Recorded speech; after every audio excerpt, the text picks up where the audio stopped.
はい、皆さんこんにちは。これから日本語の授業を勉強します。私はYuliです. Kyo wa keyoshi no koto o benkyou shimashou.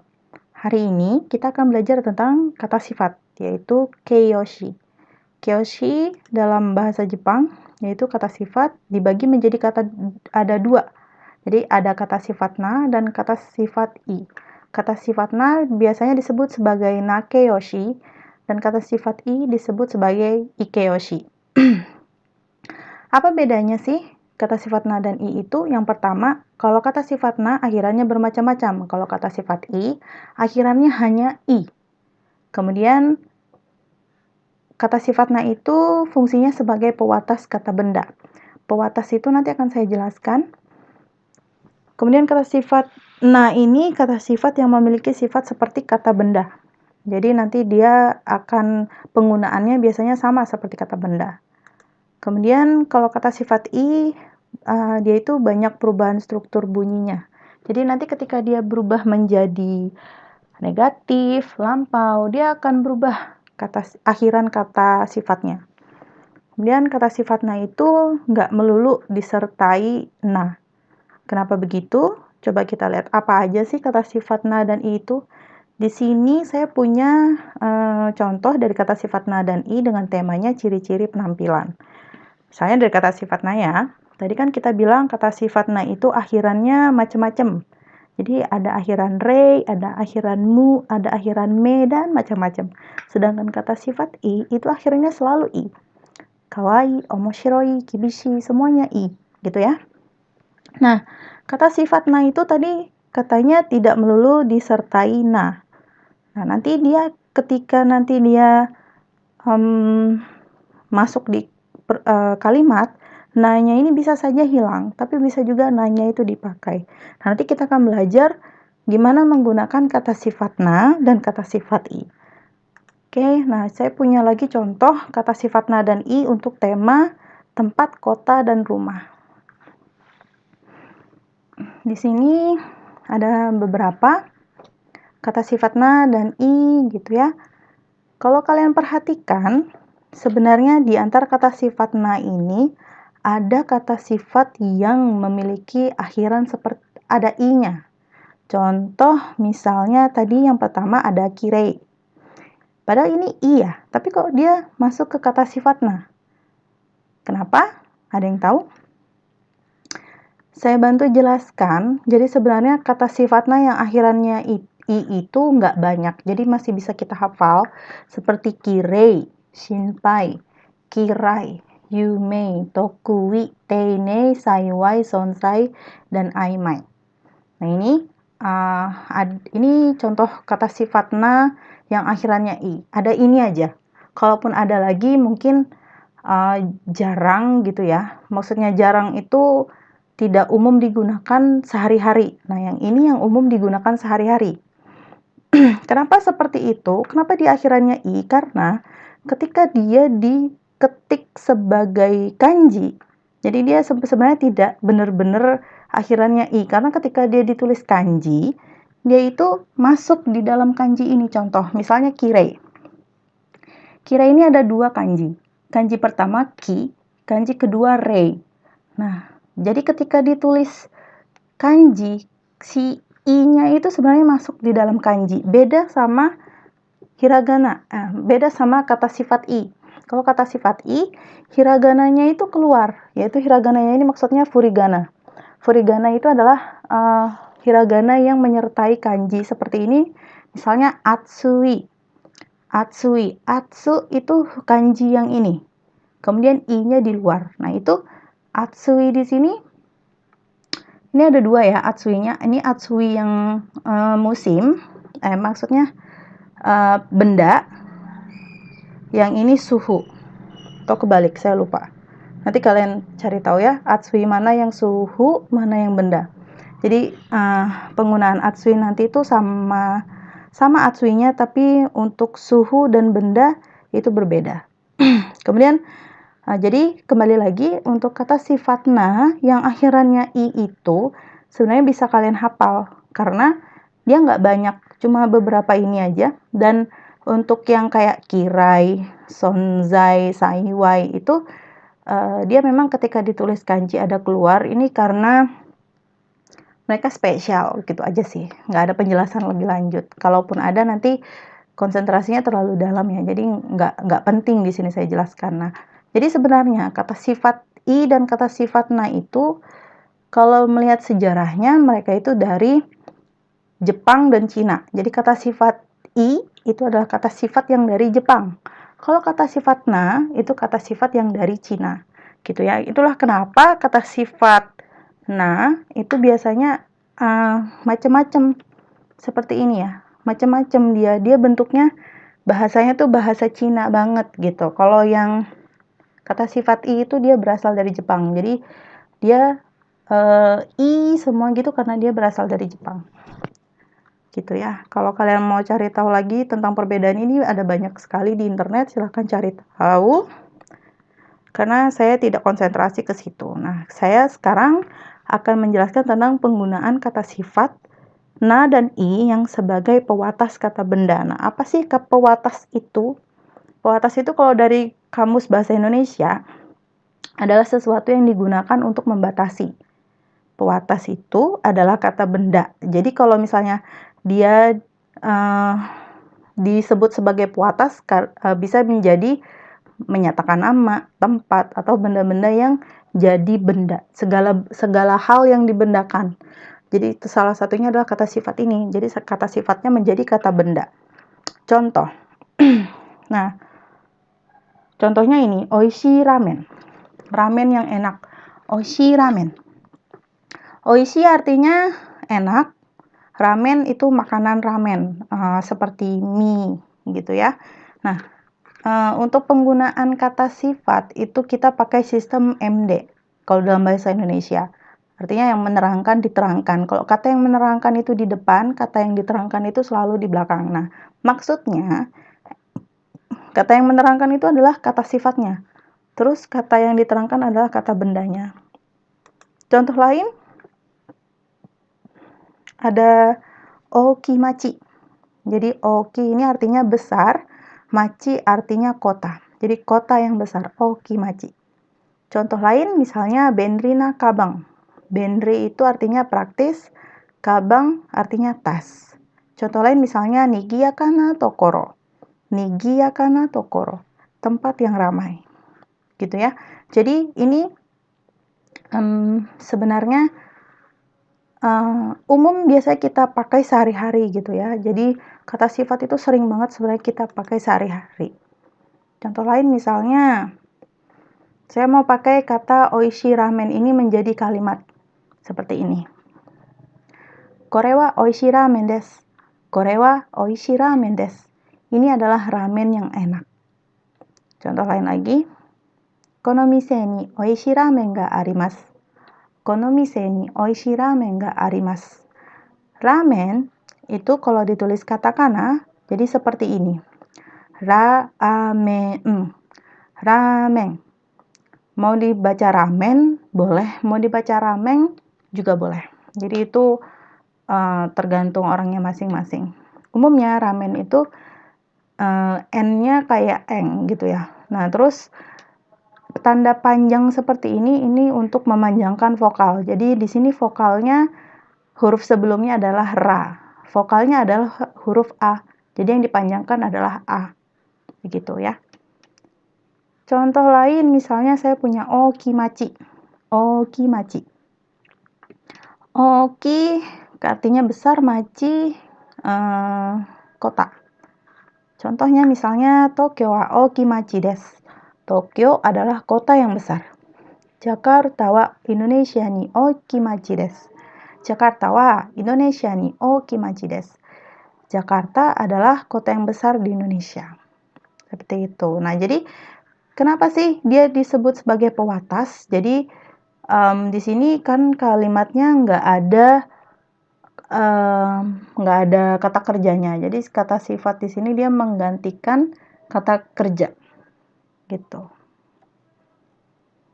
Kemudian contoh lain yang benrina kabang untuk kata sifat na. Kore wa watashi no benrina kabang desu. Ini adalah tas yang praktis punya saya. Contoh lain misal, Korewa ichibang benrina kabang desu. Ini adalah tas yang paling praktis. Ichibang itu paling, yang paling ichibang itu yang paling, terus benrina kabang itu tas yang praktis. Jadi di sini kalimatnya saya memasukkan kata paling kalau di bahasa Indonesia ya, itu terpaksa dia memisahkan tas yang praktis ini. Nggak bisa ya kalau bahasa Indonesia itu ini di yang paling itu terpisah gitu kan. Tapi kalau misalnya nggak ada ichibangnya boleh korewa benrina kabang desu. Jadi ini adalah tas yang praktis. Tapi di sini saya mau bikin kalimatnya yang paling gitu ya. Ditambah ichibang di sebelumnya kata sifat ini gitu. Tapi tetap benrina kabangnya bakal tetap bergabung. Contoh lain misalnya tempat yang ramai. Nigiyaka na tokoro. Moru wa nigiyaka na tokoro desu. Moru wa nigiyaka na tokoro desu. Moru itu kata mall. Kemudian nigiyaka na tokoro wa kirai desu. Aku tidak suka tempat yang ramai. Di sini boleh ada kata watashi wa, tapi kita nggak perlu pakai watashi wa terus karena yang ngomong kan saya sendiri, kita sendiri. Jadi kita nggak perlu menggunakan kata watashi wa itu terus. Jadi langsung aja sebut nigiyaka no tokoro wa kirai desu. Kirai itu artinya nggak suka, benci, gitu ya. Selanjutnya untuk penggunaan kata sifat na dan i, mereka sebagai predikat, sebagai kata kerja. Yang tadi itu untuk kata benda ya, pewatas kata benda, pengganti kata benda. Yang ini dia sebagai kata kerja. Predikat. Kata sifat i. Contoh yang seperti ini sudah saya susun menjadi rumus. Biasanya umumnya kata tunjuk atau kata si subjeknya selalu di depan. Jadi kalau digabung seperti ini rumusnya, kalimatnya menjadi kono keitai wa takai desu. Kono keitai wa takai desu. HP ini harganya mahal. Jadi di sini di kalimat ini kan nggak ada kata kerja. Adanya hanya kata sifat. Nah, kata sifatnya dia menggantikan kata kerja. Kan kalau dalam bahasa Indonesia itu kan sebuah kalimat umumnya polanya SPOK, subjek, predikat, objek, keterangan. Tapi kita kan di sini nggak ada predikatnya ya. Jadi predikatnya itu kita ganti sebagai kata sifat. Nah, kata sifatnya adalah yang ini, yang takai, mahal. Jadi tadi kan misalnya takai keitai, HP yang mahal gitu kan. Di sini takainya, predikatnya atau kata sifatnya itu kita taruh di belakang sebagai kata predikat atau kata sifatnya. Maksudnya begini ya. Jadi kan tadi saya bilang kata kerja, pola kalimat bahasa Indonesia itu kan SPOK. Sedangkan bahasa Jepang itu SKOP. Predikat selalu di belakang. Itulah kenapa predikat atau di sini kita ganti sebagai kata sifat itu selalu di belakang. Begitu. Contoh lain misal, Semeru yama wa takai desu. Semeru yama wa takai desu. Gunung Semeru, Semeru yama wa takai desu. Nah, di sini artinya takai itu nggak selalu mahal, bisa juga tinggi. Kanjinya sama, tapi kalau misalnya objeknya adalah keitai, HP atau benda yang bisa dihargai dengan uang, berarti dia artinya mahal. Kalau dia sesuatu yang berhubungan sama tentang ketinggian, berarti itu artinya tinggi gitu. Jadi kita harus paham maksud dari kalimat ini ya. Contoh lain misal untuk kata sifat na. Ano takoyaki wa yumei desu. Ano takoyaki wa yumei desu.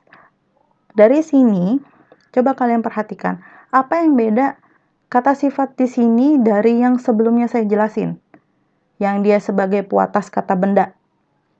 Iya betul, di sini di kalimat ini, yumei, kata sifat nanya itu nggak ada na-nya. Jadi kalau tadi kan yumei na tokoro. Di sini saya pakai yumei na takoyaki. Gitu ya. Kalau dia sebagai pewatas kata benda, dia pakainya jadi yumei na takoyaki. Tapi di sini karena dia sebagai predikat, jadi dia ditaruh di belakang kan kata sifatnya, sehingga katanya menjadi ano takoyaki wa yumei desu. Nah, yumei-nya itu hilang. Begitu. Ketika dia menjadi predikat, kata na-nya itu hilang. Jadi yumei saja. Contoh lain. Contoh lain, Nihon no konbini wa benri desu. Nihon no konbini wa benri desu. Nihon no konbini wa benri desu. Swalayan di Jepang itu praktis. Konbini itu swalayan, bukan swalayan sih sebenarnya, convenience store atau kalau di Indonesia itu seperti Alfamart, Indomaret, dan sebagainya, gitu ya. Kemudian di sini saya punya apa ini ya? Renshu mondai. Renshu mondai ini pertanyaan latihan. Jadi kita harus berlatih dulu gimana menggunakan kata sifat na dan i kalau dalam kalimat. Saya punya kata sifat ini yang di atas ini ada 5 ya. Ada nigiyaka, atsui, oishi, chisai, kirei. Artinya apa aja? Nigiyaka tadi artinya ramai. Atsui panas. Oishi enak. Chisai kecil, kirei artinya bisa indah, bisa cantik. Kalau dia pemandangan berarti indah. Kalau dia ruangan begitu ya, itu ruangan atau suatu tempat biasanya dia artinya bersih. Bersih itu kan indah. Kemudian kalau dia tentang orang berarti dia orangnya cantik. Gitu. Nah, coba kita lihat yang pertama. Samarinda wa samui desu ka? Di sini titik-titik bukan ini diisi di sini, berarti ini maksudnya jawabannya. Misalnya ini anggap saja kalimat ini adalah tanya jawab. Jadi tanyanya Samarinda wa samui desu ka? Jawabnya iye nani nani desu. Nah, kira-kira arti untuk menjawab ini apa? Kalau samui kan dingin. Nah, berarti jawabannya atsui. Betul. Iye atsui desu. Samarinda wa samui desu ka? Apakah Samarinda itu dingin? Iye atsui desu. Enggak, panas. Selanjutnya, anata no uchi wa oki desu ka? Iye nani nani desu. Nah, oki-nya ini artinya besar. Berarti lawan katanya chisai. Iye chisai desu. Contoh lain. Misal, Tetsu-san wa shizuka na hito desu ka? Tetsu-san itu orangnya pendiam kah? Shizuka ini bisa kalau untuk orang artinya menjadi pendiam. Kalau untuk tempat artinya tenang. Nah, berarti iye, kita jawab apa dong? Lawan kata shizuka. Betul, nigiyaka. Iye, nigiyaka na hito desu. Nanti akan saya jelaskan, saya selesaikan dulu ini. Nomor 4. Sakura wa kirei desu, hana desu. Nah, ingat tadi gimana kalau dia sebagai pewatas kata benda. Kirei-nya, ini kan kata sifat na. Kayak apa dong? Iya, dia jadi kirei na hana desu. Jadi nggak bisa ya, dia kirei hana itu tidak bisa. Karena kirei sendiri ini kata sifat na. Dia perlu na untuk menggabungkan bersama kata benda. Hana itu benda. Artinya bunga. Kemudian contoh kelima. Sono takoyaki wa oishi desu. Oishi tadi kata sifat i. Lalu kalau misalnya oishi ini lepas, gimana? Oishi kan nggak perlu pakai na ya, jadi dia tetap oishi. Begitu. Sono takoyaki wa oishi desu. Begitu. Nah, saya akan jelasin di sini. Kalau misalnya yang nomor 3, kenapa dia ada na-nya di sini? Padahal yang lain-lainnya ini langsung chisai desu, atsui desu, betul. Jadi kalau misalnya setelah des ini, sebelum des ini belum tidak ada kata apa-apa, berarti penggunaan kata sifatnya tidak perlu ditambah-tambahin imbuhan apapun, apalagi dia kata sifat i ya. Kalau kata sifat i itu dia selalu seperti ini, atsui desu. Contoh yang lain seperti nomor 5, oishii desu. Tapi kalau dia kata sifat na, dia harus ada na-nya. Ini ya, si Tetsu-san wa shizuka na hito desu ka? Orang yang pendiam kah? Dijawab tidak. Dia orang yang rame, orang yang ceria, nigiyaka. Orang yang berisik, ceria, rame itu artinya nigiyaka. Terus contoh lain, misalnya sakura maksudnya di sini bunga sakura, kirei na hana desu. Kalau misalnya mau pakai hito tapi kata sifat i gimana? Misalnya apa ya? Kata sifat i, takai. Apakah Tetsu-san itu orangnya tinggi? Tetsu-san wa takai hito desu ka? Ya, jadi karena dia kata sifat i nggak perlu pakai na, takai hito begitu aja nggak perlu pakai na, gitu ya. Kayak gini nih, yang contoh yang ini, contoh yang sebagai predikat yang na ini, dia karena ini kata benda, dia nggak perlu pakai na. Tapi kalau dia sebagai yang pewatas, yang ini, lain. Nah, yang ini dia harus pakai na. Karena, lihat aja, kalau ada kata sifat, terus ada kata benda, pasti ada na-nya itu. Gitu, ya. Kalau dia nggak ada langsung des, dia biasanya nggak pakai na. Yang contoh yang ini, yumei desu. Nah, nggak ada bendanya kan di sini, berarti dia langsung nggak usah pakai na lagi. Lagi pula dia fungsinya berbeda. Oke, apakah sudah cukup mengerti mengenai kata sifat na dan i? Semoga aja nanti saya bisa kasih contoh Renshu Mondai lagi. Jadi kalian bisa belajar lebih banyak tentang kata sifat. Nah, hari ini saya cukup memperkenalkan tentang Ikeyoshi dan Nakeyoshi sampai sini dulu ya. じゃあ今日はここまで皆さんどうもありがとうございました。